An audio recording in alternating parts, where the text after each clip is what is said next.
நேற்று நான் உன்னை பார்த்த பார்வை வேறே, நீங்காத எண்ணமாக ஆனாய் இன்று.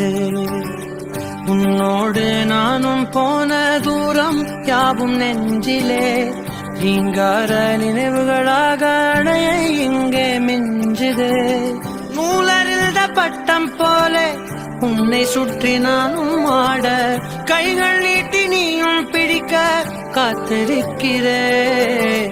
இதற்கெல்லாம் அர்த்தங்கள் என்ன கேட்க வேண்டும் உன்னை, காலம் கை கூடினால். கதை போமா கதை போமா கதை போமா